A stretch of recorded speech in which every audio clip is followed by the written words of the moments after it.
हामी आज भिरमौरी हेर्न जाँदैछौँ। उहाँ चाहिँ एकदम फास्ट हिँड्छु भनेर चाहिँ हिँडिराख्नु भएको थियो। अहिले चाहिँ सेसे र फेफे भइरहेछ उहाँलाई। के छ तपाईँको चाहिँ?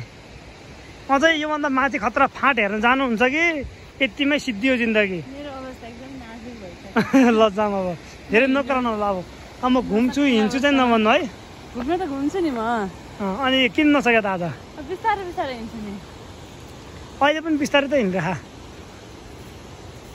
बस्दै बस्दै ठाउँ सुत्दै एक निद्रा पुरा हुन्छ। हिँड्दा हिँड्दा निद्रा लागेको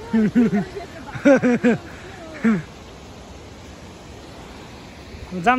आज हामी भिरमौरी हेर्न जाने भनेर घरबाट निस्केको। हाम्रो मिसको चाहिँ प्रस्तावमा उहाँ चाहिँ घरमा भन्नुहुन्थ्यो म एकदमै धेरै हिँड्छु, म सर बाह्र पुरा होइन एकदमै हिँड्छु भन्दा चाहिँ उहाँको चाहिँ एकदम फाइ फुर्ती थियो। तर अलिअलि त कुदिराख्नु भएको छ हाम्रो साथी।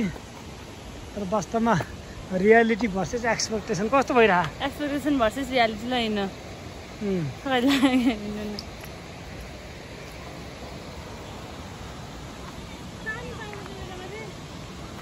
हामी बाख्राहरू पनि देख्न सक्छौँ। त्यो पारि बाख्रालाई चाहिँ दाना खाइराख्नु भएको छ। यहाँ माथि पनि बाख्राहरू छ। हामी पुग्ने चाहिँ उतै माथि हो। यो भिरमा चाहिँ माउरी छ भन्ने छ, भिरमौरी। अनि त्यहाँ हामी हेर्नु जाँदैछौँ। के कसो साथी?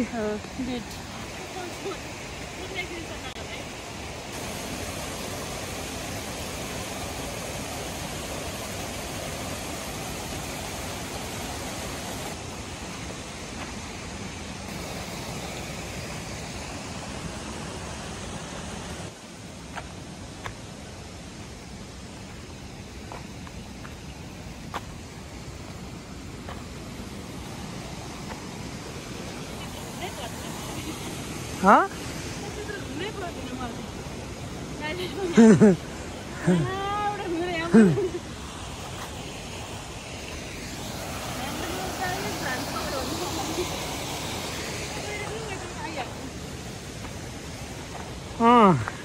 मदन छिटो हिँड्नु जस्तो भयो अहिले त। हजुर दिमाग लगा पासा पासे नि।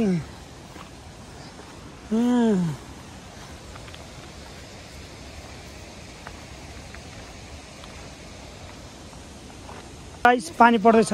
हजुर बाटोमा हिँड्दै हुनुहुन्छ?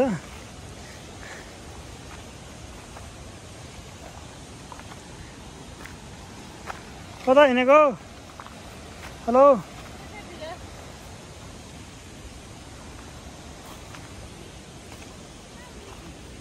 यहाँ आउनु, माथि आउँछ।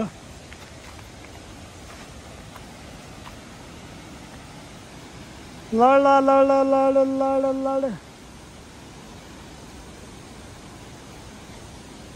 यहाँ माथिबाट आउने यस्तो गरेर।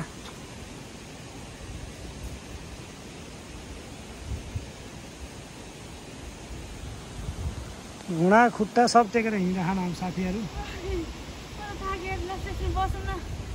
उतै बस्ने कि जाउँ न ठाउँमा, सब खतरा ठाउँमा।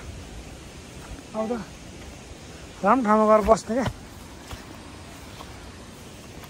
सर्पल टोकेर कोही पनि मरेको छैन अहिलेसम्म।